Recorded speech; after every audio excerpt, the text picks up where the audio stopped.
Toph, you're on. Someone in. Sorry, I was so distracted. How's everyone doing? This is a weird time.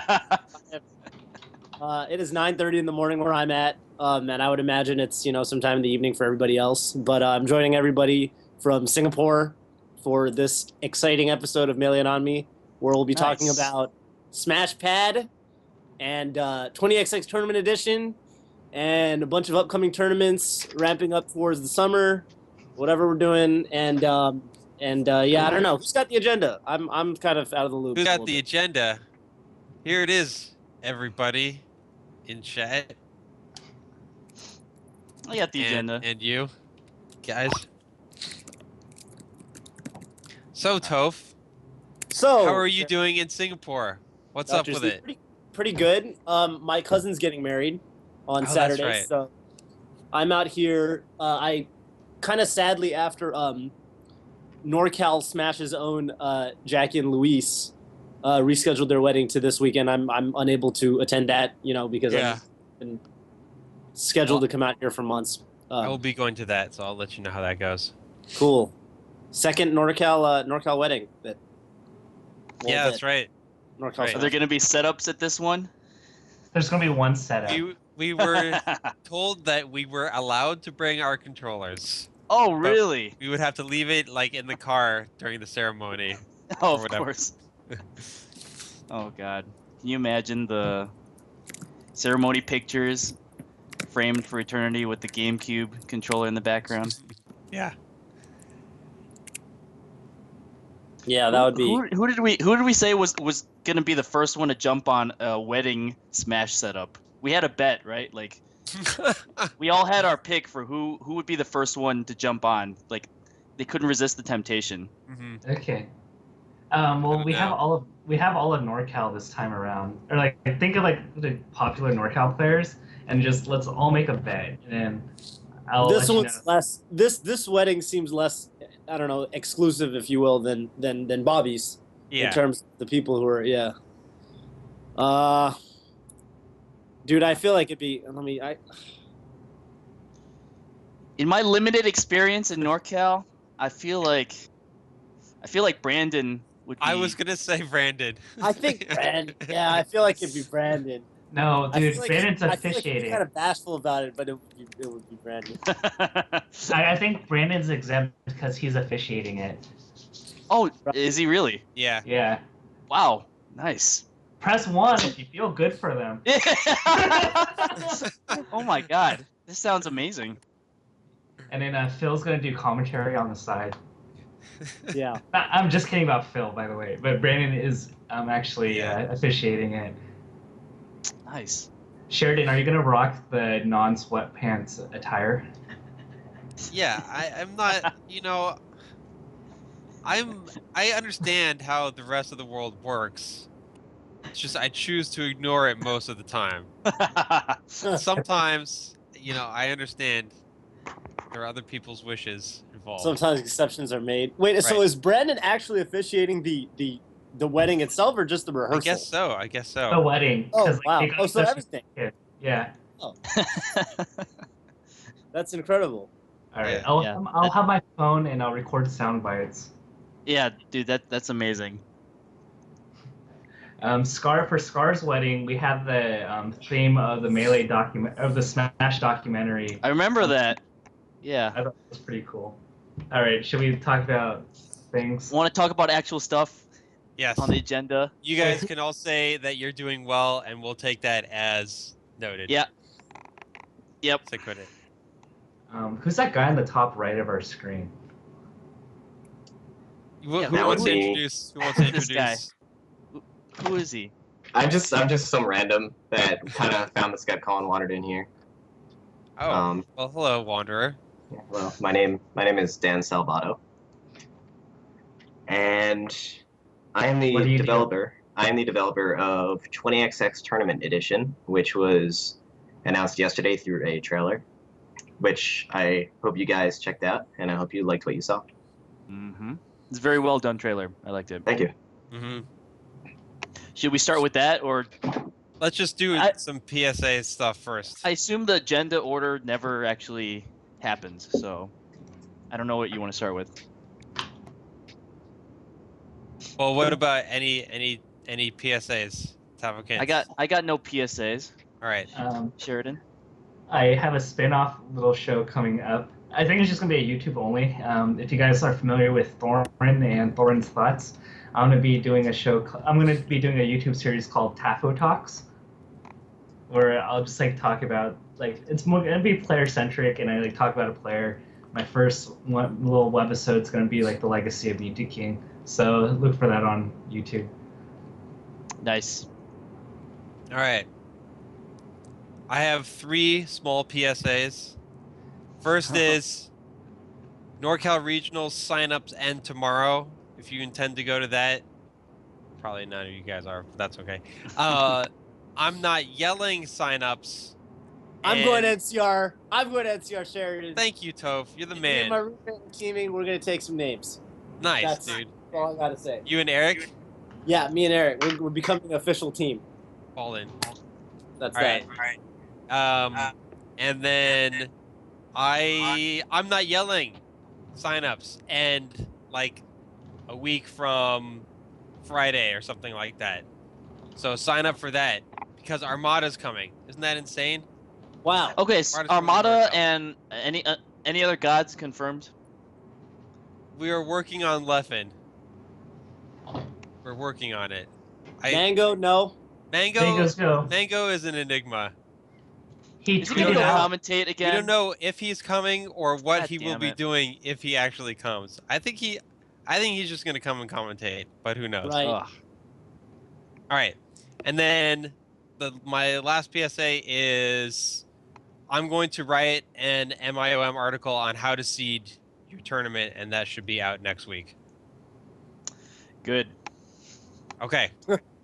Jungle Guy, don't you already have some sort of article or something like that, or am I conflating that with some other TO? I don't think on seeding specifically. No. Okay. Looking forward to Sheridan's article. Jungle Guy gets annoyed at little things like this if they're not done correctly. That's my pastime. Pick out tournaments that I think will be bad and announce it. Dude, I'm gonna create a satire site and like make it anonymous and then talk to you and ask and then put it on in the form of satire. God damn it. Okay. Do you want to talk about? Let's go right into it. Let's go right into it, man. 20XX Tournament Edition. 20XX Tournament Edition. While we have Dan with us, shall we sell it? All right, sell it, Dan. Let's go. Sell it. All right. Let's sell it then. 20XX Tournament Edition is a mod for Melee, which is packed with features. But the most important part is that it can be loaded on any Wii, any GameCube. No modifications, no homebrew, no hacking, nothing. Vanilla Melee with nothing but a memory card and a special save file on it. Furthermore, you only need one single memory card to transform an entire venue to 20XX Tournament Edition. You can plug it in, power up, unplug it, move on to the next console. It takes 5 minutes. So what are some of the amazing features that will make us want to get this amazing memory card that can power an entire venue? Okay, well, if you're let's talk tournament related stuff mostly. If you're familiar with the standard Melee mods that we've seen around, especially Achilles 20XX Training Hack Pack, which is by far the best and most popular mod out there, you see a lot of cool features. You see stage striking, you see, all these different cool options and training codes. But I'm thinking, well, there's some cool stuff there, like the stage striking, for instance, that could actually, people would want to see that in tournaments, But are you really going to run like this modded copy of Melee in tournaments that might be buggy? You might accidentally hit a button combination that does something strange in the middle of a set, or might crash, things like that. So I decided to, take the concept, have things such as stage striking. Expand upon it into something that's safe to use in a tournament venue that gives TOs complete control over the experience. So aside from stage striking, we have some interesting things. One being a toggle called Frozen Mode, where right on the stage select screen, you can hit Y to toggle frozen mode, and there's an indicator that cursor turns blue. And what that does is it disables stage hazards on tournament stages. That would be the Shy Guys on Yoshi's Story, the Wind on Dreamland, the transformations on Pokemon Stadium, and then for the heck of it, the background transitions on Final Destination, because everyone hates the one that makes the screen shake and everything turns white. So we get rid of that as well. At least it's not as bad as in Smash 4 with the background. Like, oh my goodness! There's like a solar eclipse or something happening in the back. I don't even know what it is. Which you know, I can tell you, astrophysically, that's just. Sheridan is especially ashamed of that one. But okay, yeah, this frozen mode is super cool. I want to have like a philosophical debate about this. Like, is this something TOs are going to adopt for big tournaments?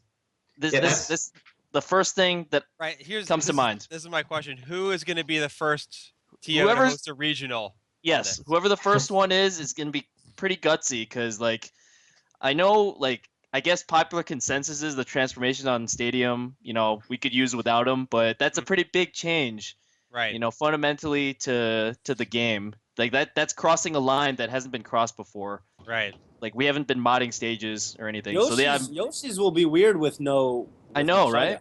Yeah, so that'll be really interesting. There will still be Randall, right? Still, yeah, Randall is still there, because I know that between, you know, there are many things I can change. You know, I have the capacity to, I can take the platforms on Battlefield and I can give them any layout that I want. For instance, I could create 10 new stage layouts just like that. But there are implications, like there are risks in doing that. You know what I mean? Because, and this is something I had to think about. This is literally a memory card. You can copy the save file. So how quickly could this potentially spread like a virus to the point where it gets out of control and it's just, you know, people are going to be using it whether unauthorized or just like at random tournaments. You know, people aren't going to like that. It you know, it could really change. Yeah, it has that's too much true. potential That's true. to Like really somebody could decide to load it. Yeah. You know, on their setup surreptitiously, and then, you know, there's no transforms. Could ruin a tournament set, like accidentally, or so is there an indicator then somewhere on the menu screen that makes it obvious when you're sorry, go over again how you switch to frozen mode? You press Y, is that it? Yeah, on the stage select screen you hit Y and that makes the cursor change blue, and I'm trying to make it a little more obvious by you know how a stage blinks red when you highlight it? I want that to blink blue as well, make it really obvious, you know? Yeah, I feel like if it's obvious, that it'll less risk of potential foul play with somebody switching. I mean, it's not really foul play because people would notice pretty quick. It's just like if a tournament starts. There have been like high-profile teams doubles matches, right? Where no friendly fire. Yeah, you're right. Yeah, and we don't want what is it? Even if it's not a huge deal, like it's that sort of just minor jank that makes people not feel comfortable with the mod. You know what I mean? Right. And so that's why I'm emphasizing giving TOs maximum control. You know, you can go in and you can disable the frozen mode toggle if you don't want to run frozen mode at all. You know what I mean? Things like that. Yeah, that's really my emphasis. Just clarify something for everybody. Just because, you know, this is called 20XX, there's other things that are called 20XX. This doesn't include the other, you know, standard training pack stuff from 20XX, right? This is simply tournament tools for everybody, right? Yeah, tournament tools are the main focus, and there are other things in there. You can go into the settings, you can change some of the aesthetics, so you can have like flashing when you fail and L cancel. You know, you can do that. You can change a couple mechanics, like you can enable taunt canceling if you want. You know, minor things like that. But some of the really major stuff that that the existing hacks out there have, like the like the CPU up throw, up air, DI, like training related stuff. Some of that might not necessarily make it in here, simply because I don't know. You could say I'm a bit of a control freak, and it makes special sense with this project. But the fact that those are like some gigantic codes, and I didn't write them, and I'm not really comfortable just copy pasting them, you know, into 20XX Tournament Edition, and you know, afraid that it might cause crashes or something. So that was a question I had, which was, and I guess particularly, you know, relevant to the naming of the project. Are you working with Achilles at all, or like, is there any sort of relation between the 20XX Tournament Edition and the 20XX Hack Pack in terms of, you know, right, code that is shared between both? Yeah. Or did you kind of base your project off of his at all, or did you kind of actually start from scratch? Okay, So, yeah, like, speak to that a little bit. Yeah, I basically started from scratch. My initial goal was, I thought the 20XX Hack Pack was awesome, you know what I mean? Like, Achilles just came in, like, he first came to me saying, like, hey, I'm interested in doing this stuff, you know what I mean? I gave him some resources, he asked me, like, a million questions every day, and eventually he just got, like, really freaking good at this stuff, and he started doing all this crazy stuff that I never even, you know, thought somebody would do with Melee. Like, you know what he just did recently for his 20XX Hack Pack? He has, like, playlists, so you can go to each of the tournament stages and set a music playlist for each of them. Wow. And you can set it to, like, cycle through them or do random, or, like, it's just really ridiculous. Like, the scale of the codes that he writes is absolutely insane. But anyway, not to get sidetracked, we talk to each other a lot. We share notes, you know, we share code with each other. Whether it's like personal between each other, you know, like we have some Google documents online just with a bunch of notes, coding notes shared, or whether it's in the Melee workshop in like the coding threads and things like that. People are always posting little codes and asking questions and things like that, and that's all just, you know, public stuff. So yeah, I've used some of that stuff in 20XX Tournament Edition. You know, like the stage striking, for instance. Somebody else wrote the majority of the stage striking code. I just modified it a bit, and I'm using it in 20XX TE. But the two projects, Achilles 20XX Training Hack Pack and my project 20XX Tournament Edition, are effectively, they don't have like direct official affiliation with each other, you know what I mean? If that makes sense. So if I'm an end user and I want, you know, on my Wii, I want, you know, to be able to practice with the, you know, the training pack, the hack pack, but maybe also have 20XX Tournament Edition because maybe, you know, I'm planning on hosting a tournament, or you know, what have you. What is there kind of a solution? Because I know yours kind of runs off. Like, is it possible to have both running? Yeah. What's kind of the ideal? You know, Yeah, I get what you're saying. My most supported method for 20XX TE, and it'll be possible to load other ways, but my officially supported method will be use a Melee disk, load the game disk, put in the memory card, and load the hack. You know what I mean? The most popular method for the 20XX Training Hack Pack is people compile an ISO disk image, and they load it through a USB loader. Because the 20XX Hack Pack, there's all these file replacements, whether it's costumes, you know, there's some costumes, there's like menu changes and things like that, and a lot of the codes are ingrained into the game's files. That's how they designed it. And so you take a disk image and you replace the files on the image, and then you USB load that. That's how people load that up. And so the loading methods are very different. If you USB load, you can do the 20XX Hack Pack. If you have a game disk, then you can load 20XX Tournament Edition. They're entirely separate, and you could definitely do the same, or both of them on the same console. Okay. So I think the major concern that people have had that's prevented them from using 20XX Hack Pack in tournaments is the instability and the crashes that happen sometime. Yeah. So can you tell us about what kind of testing you did?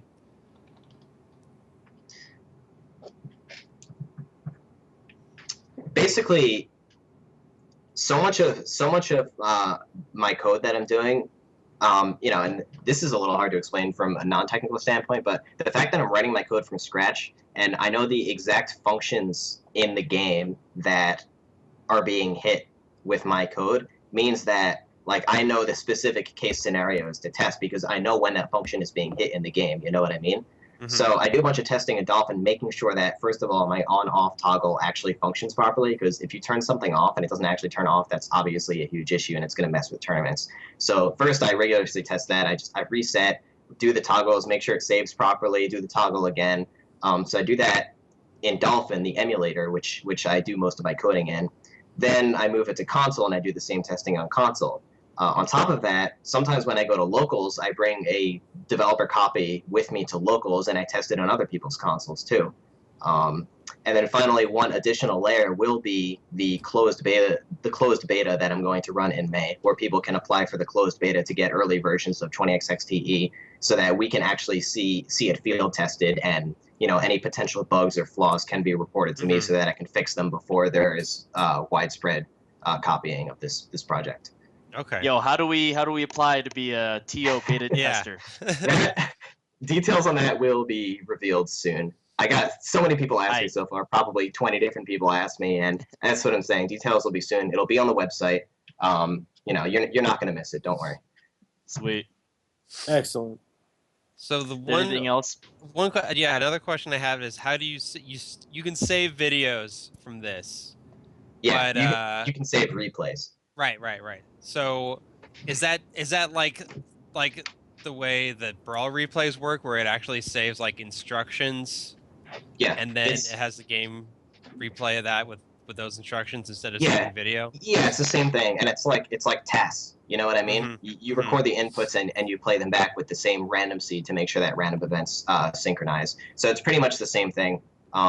So you could say, you have, say you're at like a regional, for instance, a bunch of really good matches, but they're not all going to make it on stream. You can have it off stream, and you can save the replay.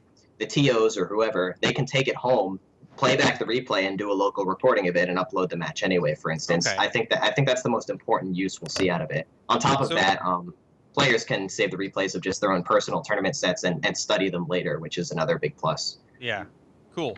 So does it get saved into just a block on the memory card, or what does that look like when you look at your memory card on your GameCube? Yeah, each replay will be its own save file. Okay, cool. So Robin, are you gonna be the first person to run a regional with this? Because if you're not, I'm you know how I am. Yeah. I like to copy other people who've done it already. Yeah. Here's my question. Who's going to be the first one to run Taunt Battle at a tournament? Now that yeah, sounds amazing. That's what I want to see. Might be a side event sometime in May or June, whenever, Hey, they're definitely looking to run that. I feel like I've got one more game I'd like to see. Around, right? Yeah, that's been around for a little bit. Yeah, it's actually, I coded it over a year ago at this point. It's not like a brand new thing, but I just like kind of posted it online, and like some hackers messed with it, but it never really got too much attention. But trust me, it's ridiculously fun. The meta is insane because what is it? If you cape your own teammate, he still turns into the other color, and the other team gets the point. So you can your teammate is taunting, right? And since caping takes a while, you can get the read, and you can, right before they're done taunting, you can cape your own teammate to turn them into the other color at the same time as the opponent capes them back into your color. And you get the mind games are just so real. You'll have so much fun with it. All right. So we have a lot of people in chat asking about potential legal issues from this. Have you explored that at all? Can you give us some comments on that? Yeah, I'm glad that was brought up. 20XX Tournament Edition is, unlike other mods such as Project M and the existing 20XX Hack Pack, which replace files on the disk, that's where the legal gray area comes in, because then you're possibly distributing Nintendo IP related stuff, or you're distributing copyrighted game files, right? But 20XX Tournament Edition is a modified game save, which can already be freely copied because you can just take 2 memory cards and copy save files, right? So that's already there. It's taking a game save, and I'm putting 100% my own handwritten and the community's handwritten code into this save file. There is no game files, no copyrighted content distributed in any possible way. So then the only other question is, well, is it legal to distribute content that mods a game? You know what I mean? And the answer to that is, if that was illegal, then Action Replay would not exist. Because remember, Action Replay was on store shelves. in the GameCube era, and Game Shark was on store shelves in the N64 era. We didn't really see something similar for Wii, I guess because the security was better. But the point is that these companies, they probably fought legal battles and they always won. Action Replay is 100% legal to purchase and use and distribute. And that means that 20XX Tournament Edition is also 100% legal to use and distribute. Makes sense. Sweet. Cool. So, but yeah. So, I think that's where people were concerned, is like selling the card for money. People would think, yeah, you're trying to sell Nintendo stuff for your own, but there's nothing of Nintendo really on there. Yeah, if you want to say that, could argue. Yeah, if you want to say that I'm selling something, then what I'm selling is the service of copying the file to the memory card for people and then selling the physical memory card itself. Mm-hmm. You know, that plus it effectively, you could say, being a donation for supporting development, because again, it's something that is 100% free to copy and distribute. And so, and I make that clear as many times as I can on the website, you know what I mean? Like, hey, you don't need to buy this, you know, this is free, but if you want to support development and, you know, be an awesome person, then I love you. That's basically what I'm trying to say. Nice. Very cool. So, you know who to look to first for the closed beta, right? Please. That's the whole reason he's on the show. Yeah, no, I know. Good side. I know what's up. I know what's up. All right, fantastic. Any more questions for Dan? I just want to know, like, how does it work? That's actually like, what's the exploit that you use? Yeah, this is fun to explain. First, I want to say that the exploit was not discovered by me. It was discovered by somebody who goes by W. Param in 2009, believe it or not. This has been around since 2009, but he's like South American or something, and he just had like some blog. He wasn't really on Smashboards. Nobody really knew about this except like a couple people maybe. And Achilles, I'm like, wait a minute. This is interesting because name tags on the memory card. You know, through Achilles and modding and stuff, people started to have the longer name tags, right? And I'm like, well, is there a length to how long a name tag can be? And I started looking into that, and I'm like, wait a minute, technically, there is no maximum length for a name tag. You can make a name tag 50 characters long. The game probably won't draw so it I properly. can actually like set my tag as Windrose's tag from being. Oh no! Please I don't. really want to. or Weed Lords. Sure, any iteration of Weed Lords. Yeah. So the game, it probably won't draw it properly. You know what I mean? But the point is that a tag can be 4 characters. So you expect the code to be like, okay, load 4 bytes from memory, stick them into this area, and like draw it. You know what I mean? Overrun thing. Yeah, it is. And you know, I'm giving like the layman's explanation, but they don't have that check 4 characters. They just say, keep loading data until the terminator is reached, until you hit a 0-0. You know what I mean? So I can give it 1,000 characters, but it hasn't allocated space in memory for 1,000 characters. It only allocated for 4 characters. So it loads the name tag and it goes boom into all this space that's supposed to be used for other stuff, like game code, for instance. And so what I can do is I make this ridiculously long name tag that actually contains my own game code, and that overflows into the existing game code and lets me basically do whatever I want. And that's how I load the hack, basically. Awesome, cool. Yeah, I think the one to hack Brawl was a similar thing with the stage builder. Yeah. Yeah. And that's I think the way that most of the Wii exploits worked, and that's a thing in cybersecurity in general, the buffer overflow, basically causing a game crash and injecting your own code into it. Mm-hmm. And I know a lot of the methods to install Homebrew over the years have basically been dependent on buffer overflows. Yeah. In fact, I've seen, I forget what game it is, but somebody used some buffer overflow technique to write arbitrary code while they're in their game, and they programmed like Snake in the middle of another game to happen because of this. Yeah, that's actually quite popular in the task community. The task community does that a lot, and they've done some hilarious, amazing things. It's really easy with certain older games because older games are obviously much more kind of condensed, and you can do weird stuff with the sprites and things like that. It's really interesting stuff, especially if you're interested in computer science. Cool.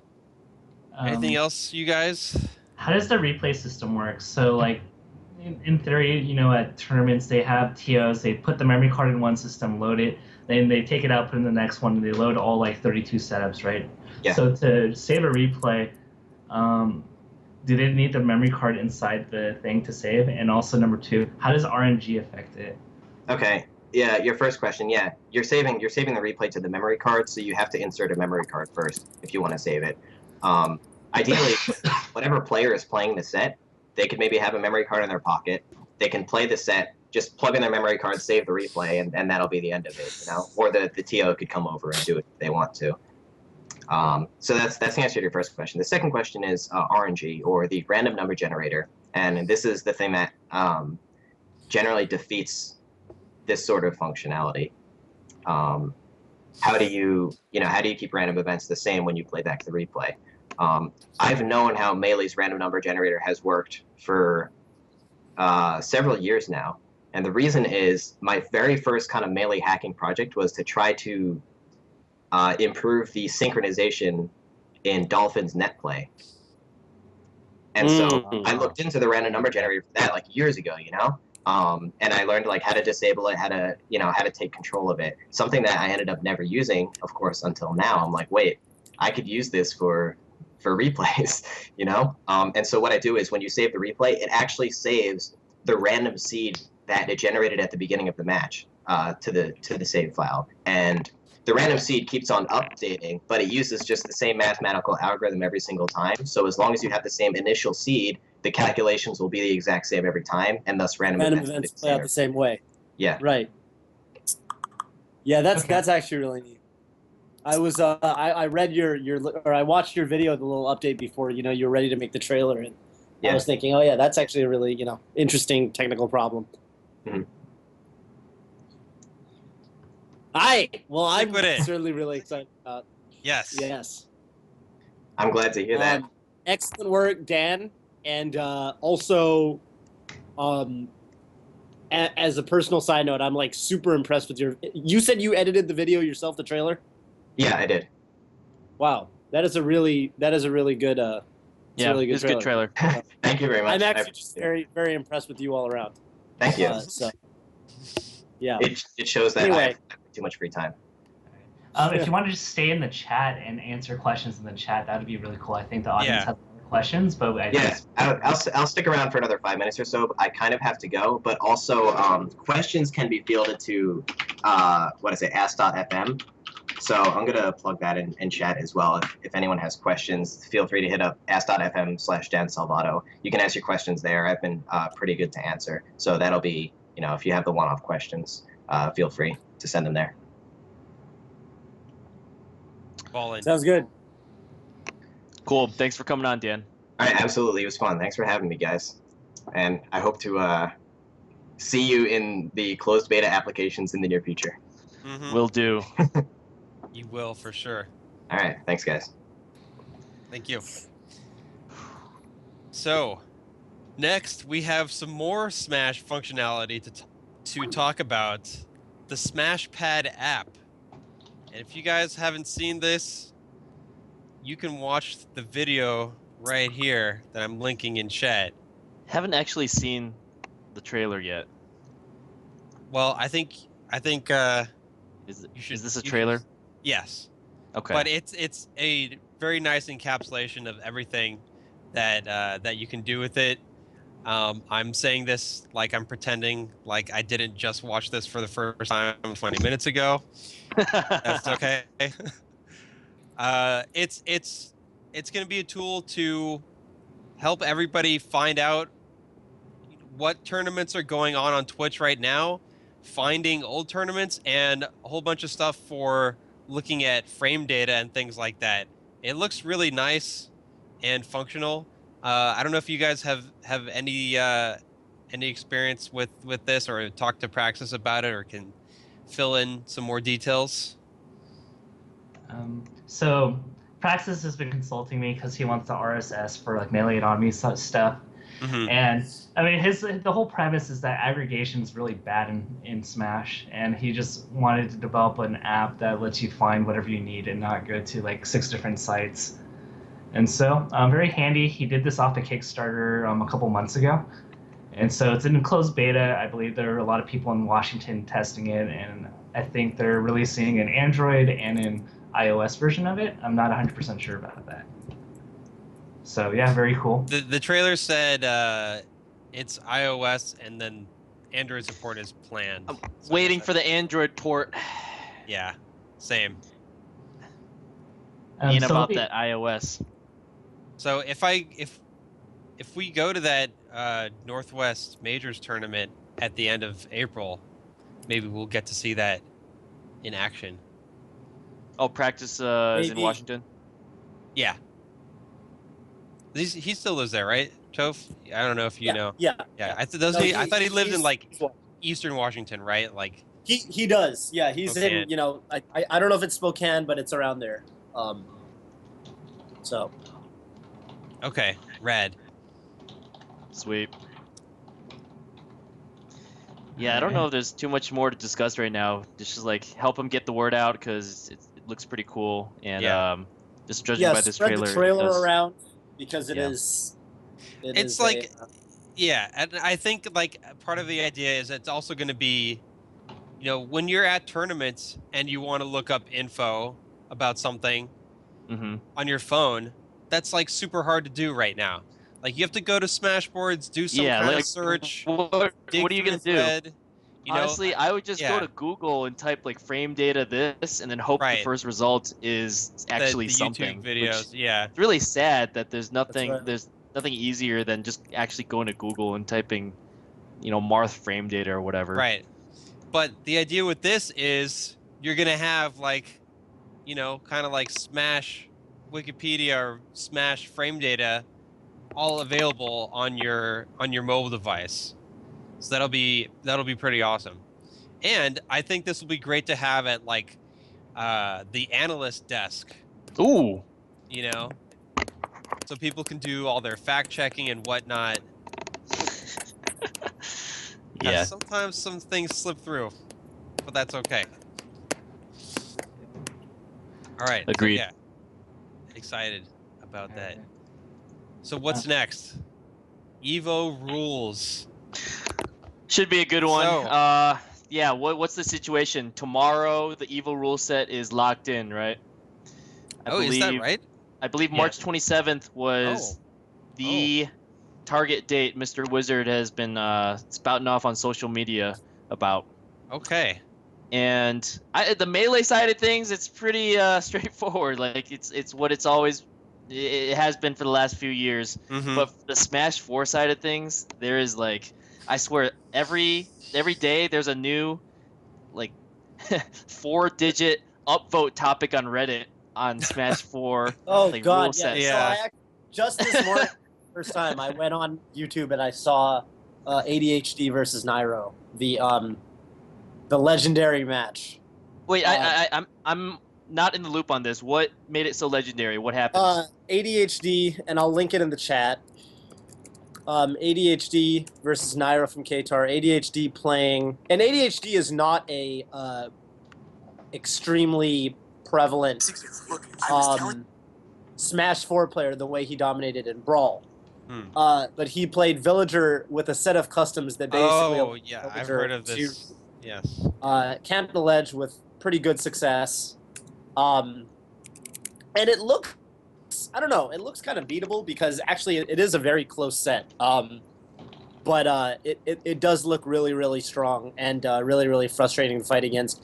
And kind of the interesting thing to me was that I was, I'm looking at various responses from like the top players of Smash 4, such as like Mewtwo King, Zero. So I see like Zero very heavily on board at the customs train. Mewtwo King basically seeming to say that he wants some customs banned, but not others. Other people, I saw a post by Exax of NME saying essentially like calling for people to kind of camp less. There doesn't seem to be like a unified, response to, what they sort of want. So like, there's no real clear community message as to what they really want. I mean, the game's 5 months old. It's kind of hard to expect. Yeah, Too this much is the first stability there. Evo for the game. This is the Yeah. first Evo, and I think that's also why it's kind of important because it kind of sets a precedent. We saw with You- Brawl. got Yeah, I was to, gonna say. the Evo with Remember items. Brawl? The first Evo for Brawl, we Oh. had the items on. So Yeah. you think maybe Mr. Wizard's kind of trying to stir up some discussion, some like I media exposure with wouldn't put this? it past them. I wouldn't Yeah, same. But I think the discussion about banning like some custom moves, you know, we've never really real tough. approached it that way in Smash before, but I think people are kind of suggesting like the Smogon method of banning, where they just ban like specific Pokemon, which is kind of a different principle than advocated, with the Derlin approach. Right. So what do you guys think about that? I mean, I think it definitely provides. I've always kind of thought that the Smogon approach is, well, maybe necessary for a game like competitive Pokemon where there are just so many choices. Right. But the way they ban is kind of, they have an idea of what they want a metagame to be first and foremost, and then they kind of work backwards from that, and they sort of try to like reverse engineer in a way the metagame that they want by banning the things that don't fit into that. Right. And as far as fighting games are concerned, I don't really think that fits the mold very well because, it's, first of all, with fighting games you don't have to. Usually there's enough intentional balance going on, and there's a small enough cast of characters that you don't need to take that approach. But so, second of all, I do feel like in a game like Smash 4, it probably provides the people doing the balancing with too much power. It just feels too artificial. But, Yeah. I mean, again, I'm using feel a lot because it's, it's hard to say. Rob, what do you think? Tafo? I think I'm gonna be salty when I have to PayPal over $20 to you tomorrow after Mr. Wizard locked it in. I thought he would come to his senses and like not do customs just because of the equivalent like custom move bans in the FGC circles, but then But those are he just those are often because you have to pay for them as DLC. Okay. Yeah, it's just the point is there's so many logistical issues with it that I didn't see this actually going through, but I mean, can't put anything past him, right? Yeah, and it's gonna be interesting. You saw the Smashboards post on basically the rules that they're gonna use for the customs. It's crazy. So for those of you that haven't read it, basically the way they're gonna do it is, so for each B move, there's 3 different possible moves, right? Yeah. So that's 4 different possible some moves set, and they test per character that you say if moves on. So what they did was just kind of get everybody together and decide on what the 10 best movesets for that character should be, and have them preloaded, and that's just what's going to be available for you. So who's deciding this? Like it seems like they're playing God with this whole tournament with the custom, the 10 best custom moves. I don't know who the people were, but I haven't seen too many complaints in my extremely cursory glance so far. Well, I think my thoughts are, I said this to you guys before the chat, and this isn't Smash 4 players being Smash 4 players, but new people who haven't grown up with like tough Nintendo games that force you to learn things. Like, I feel like everyone wants to scapegoat the meta in a way that they can justify why they suck at the game. They're like in Melee, like you look at the one frame shine, like if we like banned everything left and right and cried that this is OP, like Fox's shine wouldn't exist, or we wouldn't have found solutions to a lot of things to make our game as good as it is for Melee. And I just worry that people are just shooting from the foot and saying Diddy Kong is OP, Bowser's OP, Little Mac's OP, like when there's like solutions to a lot of these problems. And I just think that people just need to grow up and like just learn the game and like not be entitled to thinking like, oh, I just play this for a little bit and I should be the best player in the world. It doesn't work like that. Yeah, That's what metagame development's all about, right? exactly. It's adaptations to adaptations to adaptations and so on. And that's like, I mean, that's the exciting part of a new game, I think, is everybody's doing this grand experiment together, and you know, you're gonna fall into equilibria and then find your way out of them and fall into another one, and it's just this big thing of exploration that everybody's embarking on, and it's really silly to just take whatever the present state is and pretend like things are only going to keep going in that direction, just like extrapolating this Diddy shit forever. It's like that's stupid. So yeah, There's what do you think? Something else. Go ahead. Well, something other than customs I wanted to discuss is so Mr. Wizard changed his mind on the timer. He originally had 2 stocks 5 minutes, and I guess a lot of people shouted about that, and it's now been changed to 2 stocks 6 minutes. And the argument is that a longer amount of time on the timer actually leads to fewer timeouts. So I've heard this argument before, and I can't say that I find it that convincing. Because I mean, yeah, people might play for the timeout, but then you're also cutting out all the matches that would have organically ended up between 5 and 6 minutes, and you're saving all the time on those. So it's a question of like which one is actually saving you more or less time. Okay. And I don't know, like, yeah, that's more like a second order effect to a first order correction. If you understand what I'm saying. Interesting. I think I do. It's like the meta on the meta a bit. Yeah. Like people... Yeah. Daniel, I mean, I don't doubt that people will, if it were a shorter match, people would be more likely to go for the timeout. But I feel like I don't think people are going to make their game plan around it. I think it's just one of those things where people end up in the position where they see, oh, there's 30 seconds left on the clock. I'm ahead. I'm going to start playing like this now. Yeah. And you will get less of those, but you will also cut off all the matches that would normally have gone on for longer. Can I add something? I thought so overall they made a stellar case for lowering that overall average, but like their statistic indicates, well, we had 3 timeouts with 5 minutes and 0 timeouts with 6 minutes, but like there were 3 matches that went between 5 and 6 minutes. So I'm exactly. That's exactly what my point even is. though there might be more timeouts with 5 minutes, the overall average gameplay time, it should be less. Like unless people are really metaing the fact that I've noticed it's now a 5-minute timer, so I'm gonna like try extra hard. I mean, it's possible that it could lead someday.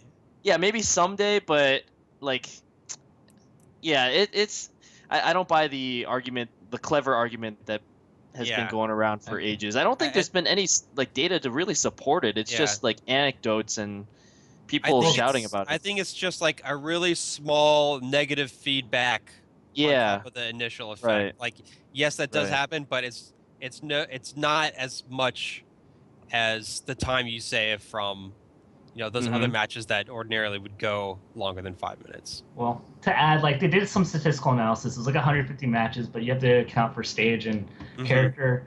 Even then, like the statistics are a little shoddy, like if you look at correlation. But like they did make a decent case to say that it like lowers the average by like 20 seconds or so. But my question to you guys as TOs is, well, do you go for the 20-second less? But like have the risk that a second go up to 3 minutes longer, like for 2,000 cents. Right.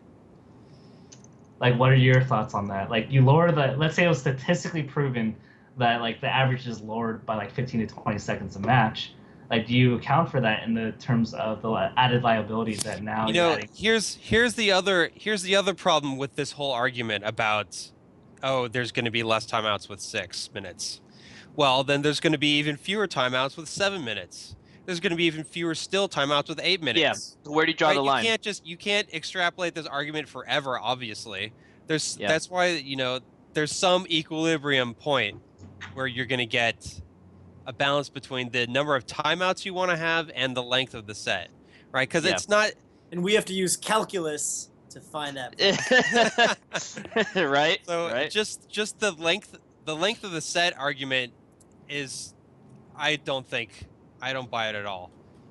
And I'm what still matters is like how many that... timeouts you're cool with in your metagame. Yeah, like I personally think there's nothing wrong with timeouts being part of a regular part of Smash if that's the direction that the game goes in. If Smash 4 with 2 stocks 5 minutes times out a lot, like fine. There's no reason to like stubbornly insist that every single match needs to be, your stocks were all taken instead of a timeout. Like look at the other fighting games. The timeouts are a big part of that. Yeah.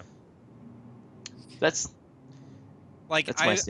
I bet you if we did a 4-stock 6-minute timer for Melee, you would see matches. You would see the overall set length decrease.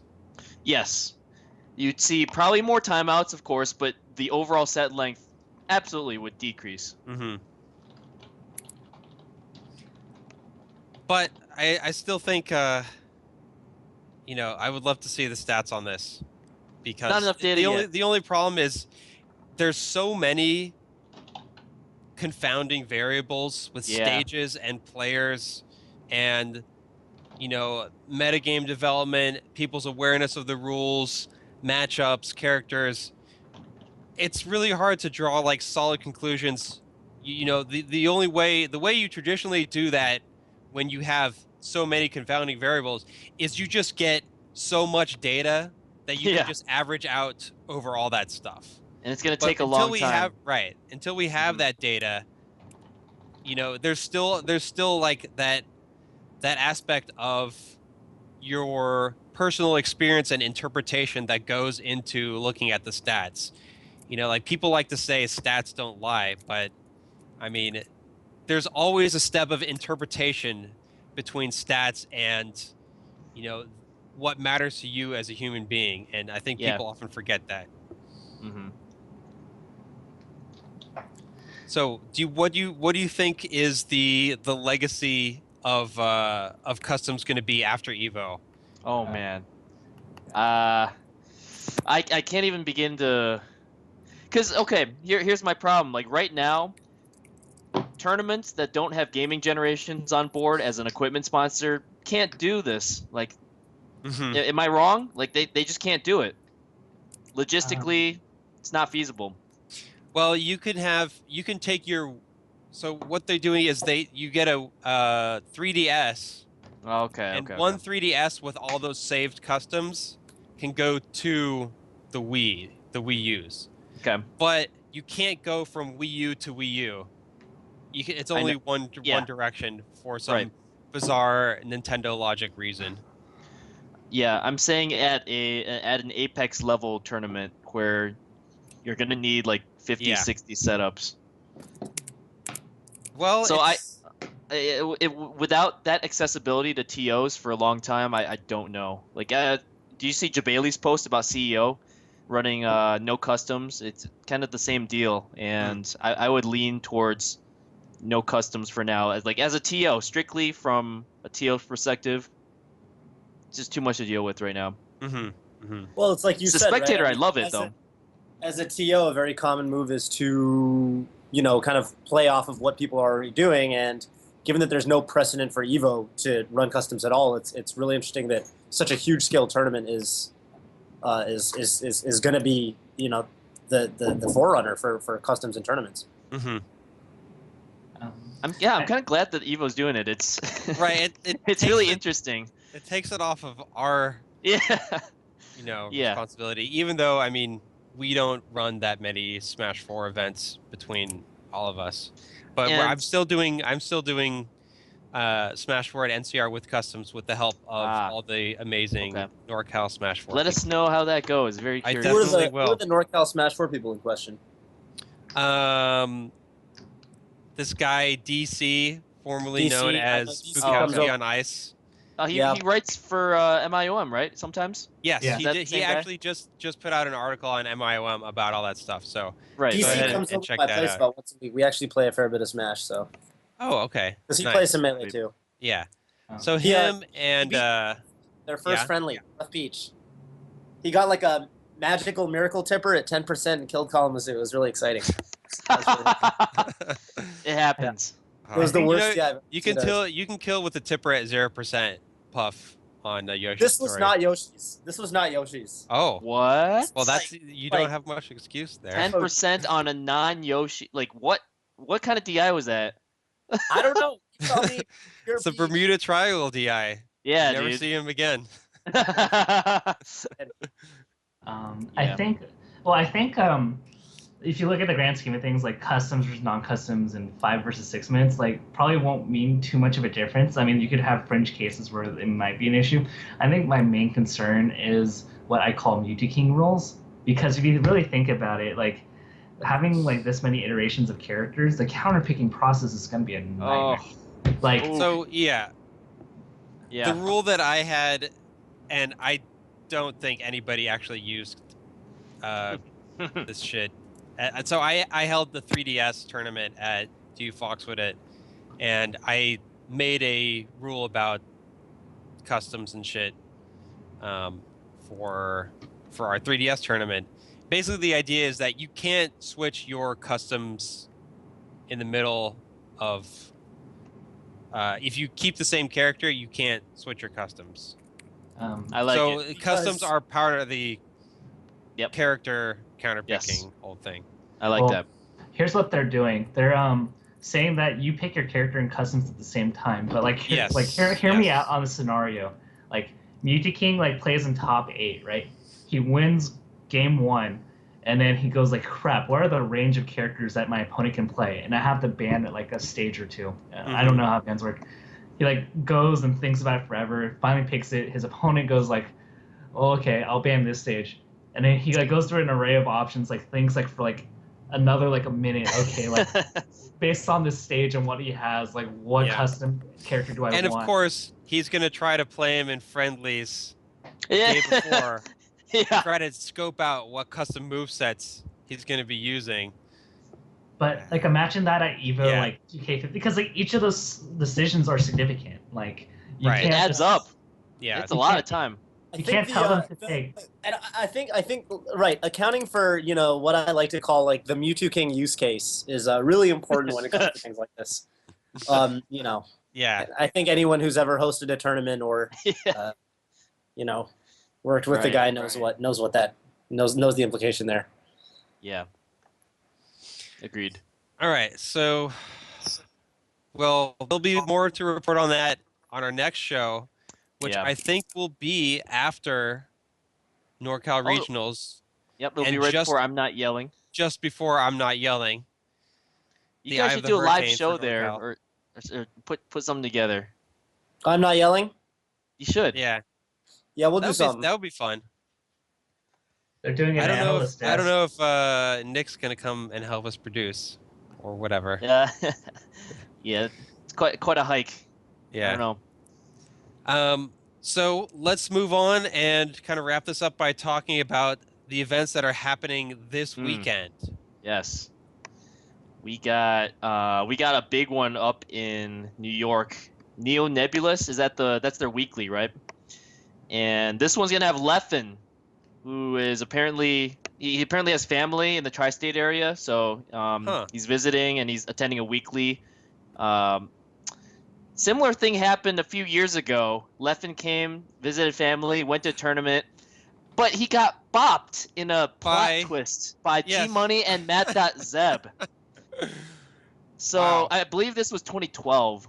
When I Leffen think was that already set- like pretty decent. Yeah, I think that set him back on like the climb to Yeah, the yeah. top 6. He definitely That was fell at a few least like a rungs. 6-month Yeah.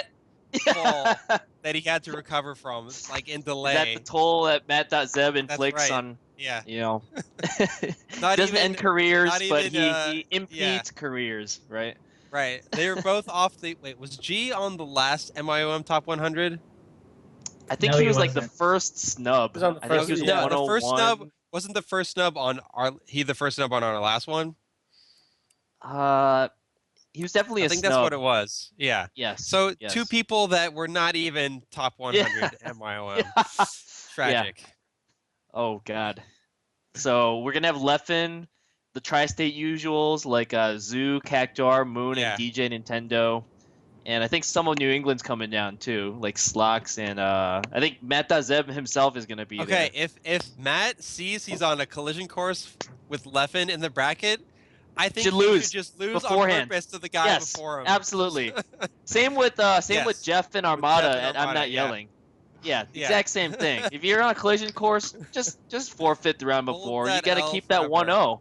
Like, it's very important. You got to put that on your gravestone. It's That's much right. more important. Yeah. Absolutely.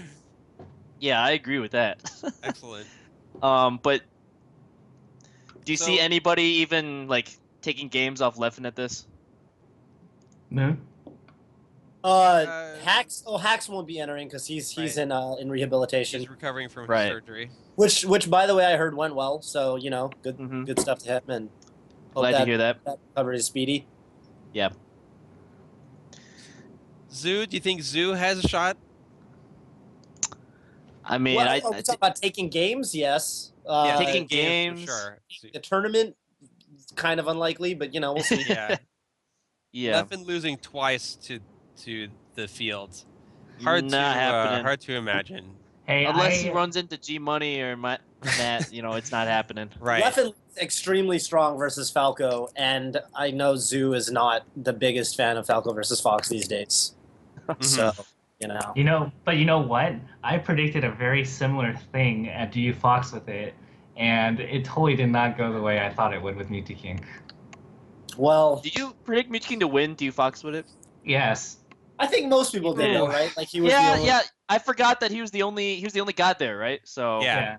he was the logical choice. And then Right, that was not- he gets 13th. But see, the field when you're in NorCal, where you're in Cali in general, Right. is right. super strong. I mean, The field is if you rough. look at it now, we had like 5 people in the top 20 there. So Mewtwo King has not been doing so hot versus the Cali field mhm. at That's recent tournaments, I Fiction. think. Yeah. Fiction's he's got dropped- 2 sets on him. He's dropped a couple They won sets to Fiction and Auto Shroomed. tournament, 2 sets to Dewan. Yeah. Yeah. Wow. I mean, I and said- the round before he lost to Fiction, He he nearly lost to West pretty Balls. much barely escaped Yeah. getting eliminated by Yeah. West. Getting 2 and out in the bracket. Oh, That yeah. would have been 2 and out in the bracket. Oh my god. Wow. So Like, he's finally at that point where he's lost a step enough for everybody else to like be at that same level, Right. and his punishment game just can't just completely carry him through nationals anymore. Right. no, it So- doesn't seem. But at the same time, like, it's hard to put anybody. It's hard to replace him at that number 6 spot. Oh yeah, Nobody really has. it's gonna be hard It's mostly his wins against like the rest of the gods that keep. because him he alive still there. does Still a pretty threat, damn well yeah. versus Mango and Leffen, and Mm-hmm. he doesn't do that bad versus PP either. Minus a couple sets last year, of course. Right, like he's fine. It's just But Yeah. the cracks are people are much becoming stronger apparent. these days. And Right. I don't even Whereas- think that's necessarily only the case for Mewtwo King as well. Because I was talking to Mango at Mango came down to the Mayhem that a couple of us NorCal went down to, and we were Oh, playing yeah. some friendlies. And I remarked to him, I was like, it's funny how like back in the day I would see you and PP or you and Armada or something. You would just kind of find a friendly TV somewhere at a big tournament and just play each other exclusively. Mhm. And I feel like I haven't really seen that in recent years. You guys know what I'm talking about, like at Town 4 and yeah. tournaments like that, Town 5, Yep. where they would just kind of sit in the corner. And he was saying, yeah, I mean, part of it is, like everyone else is so much better these days that back then you had to, because no one was worth playing in friendlies for that long. But he's saying, everyone's so good now that you can sit down with a lot of people and have pretty good matches. Mm-hmm. So I think not, maybe not in terms of results as much, but I think most of the top players would agree that I think people are catching up. Right. Just in terms of skill level. But no one... Leffen, I don't think people are catching up to Leffen. He's the one doing the catching up. Like I could see like the sponsor. That was the last ingredient for me. Like, in my eyes, for Leffen to just like he has the door. He has the opening now to become number one. He had the fire. He has the talent. Now he's got the team to back him up. I could see him being like top 3 in MIOM rank by the end of the year. I can see that happening. Yeah. I think that means you have to get rid of Mango or Pete or Armada, though. That's going to be a tall order. Yeah. I would give him top 4 for sure, but yeah, once he cracks some of that top 3 status at nationals, he's gotten 3rd at the last like 3 majors. So, I mean, he's pretty close. Yeah.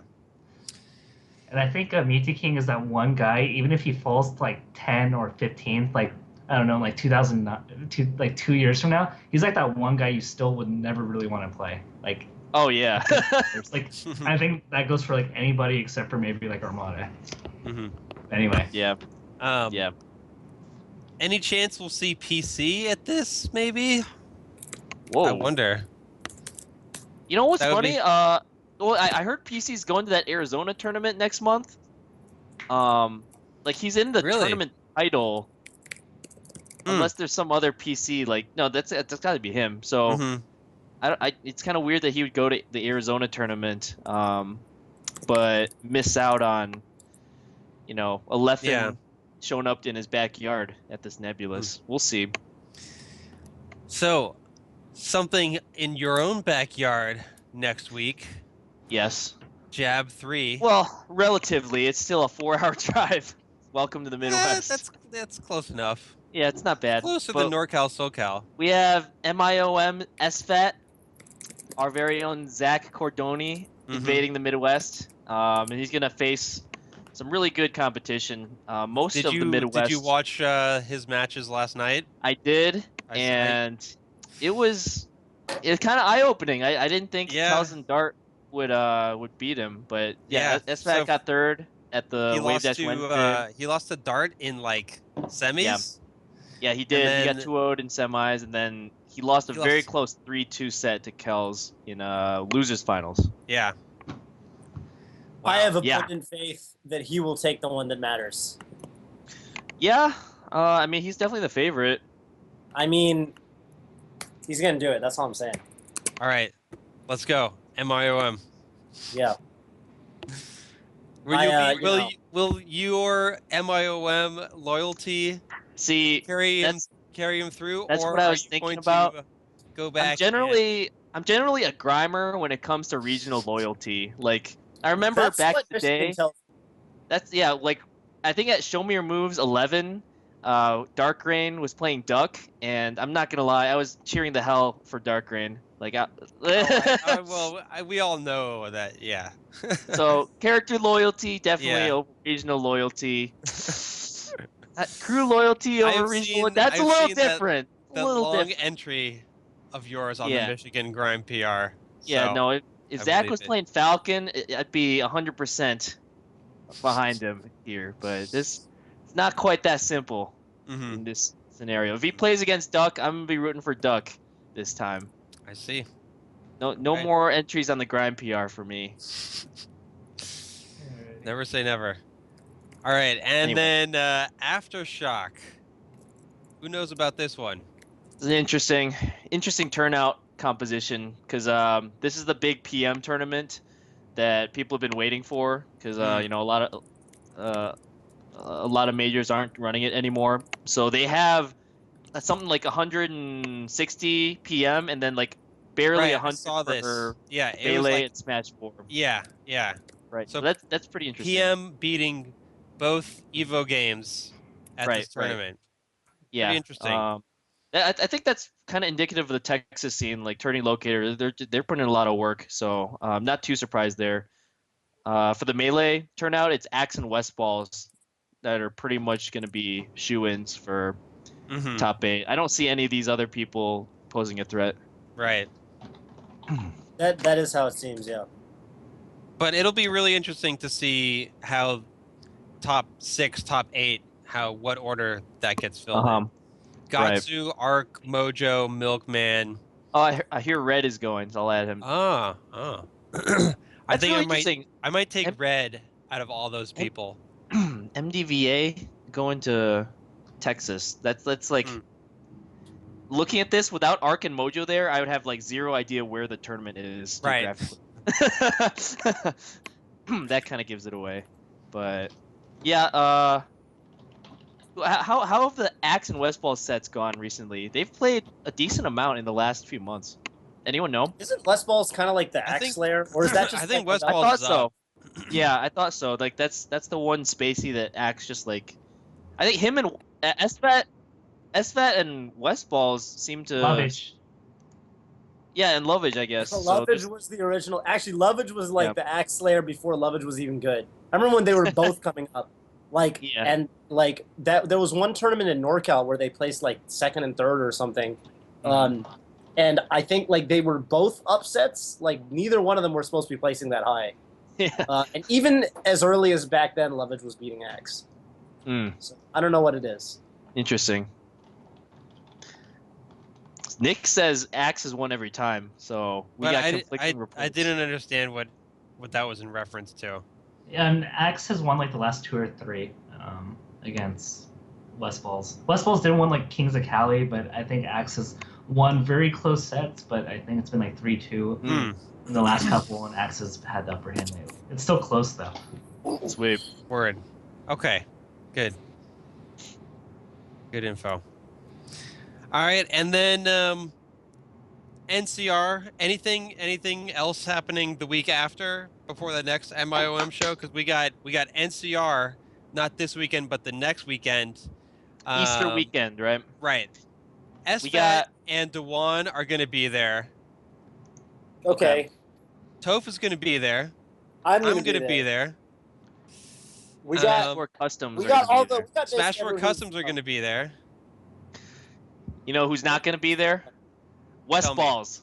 He's invading Michigan. We flew him out, and it's going to be fun. Also, the return of Unknown 522. He'll be coming to Michigan April 4th, face off against Duck, Westballs, and the rest of Michigan. That should be fun. So they recently in Unknown versus Duck because yeah. Like in my eye, Duck is forever the Ontario Slayer.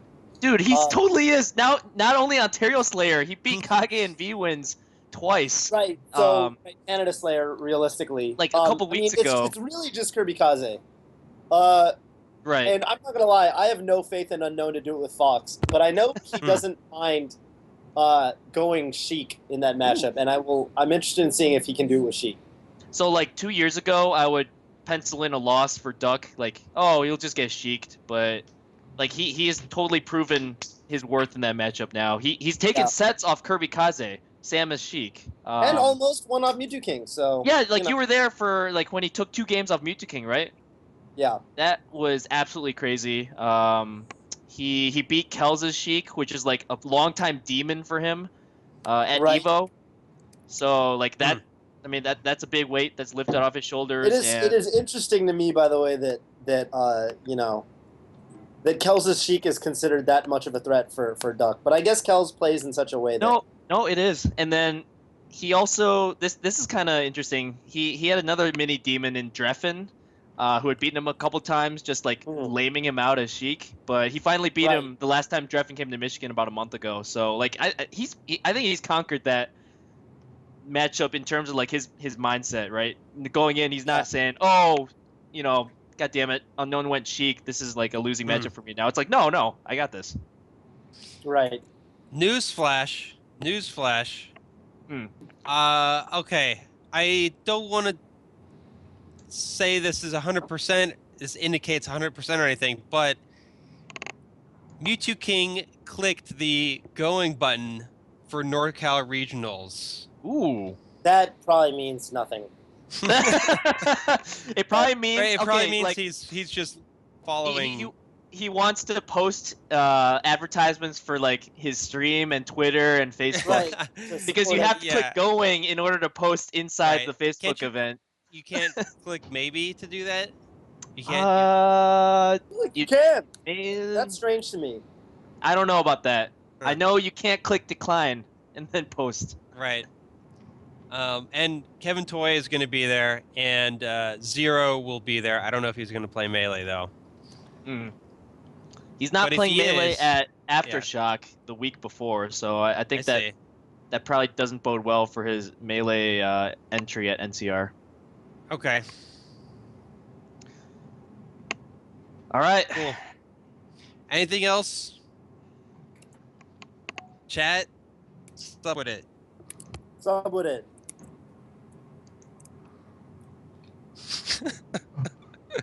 I just saw what you posted in the chat. So. Right. I've been moving around quite a bit. I feel like Yeah. the level of movement that I've undertaken in this Skype call is there's a word I'm looking for. It's I don't know. It would be impossible if I was indeed on a toilet to be moving around as I have Yeah. been.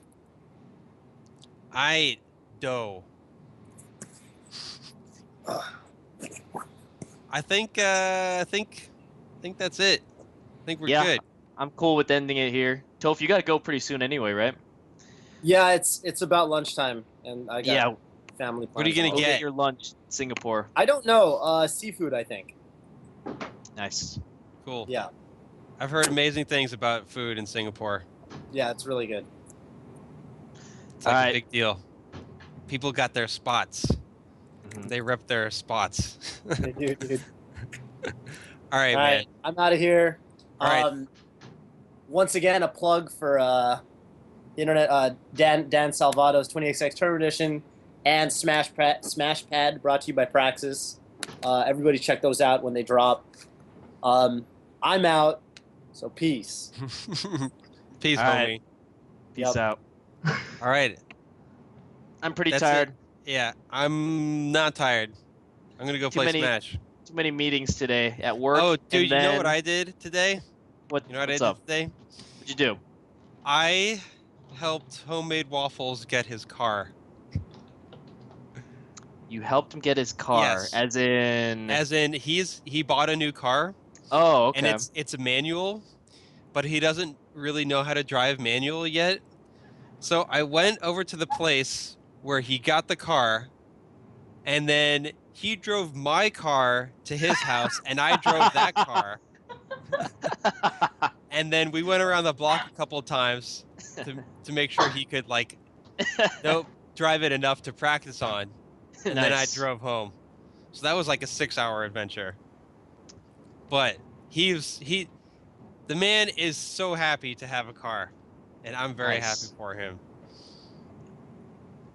That's awesome. Good to hear you're having adventures with Brandon. Yeah. We chop it up, as he likes to say. I think that's it for us tonight, guys. Wrap it up. Thanks for Yeah. tuning in, guys. Good night, everybody.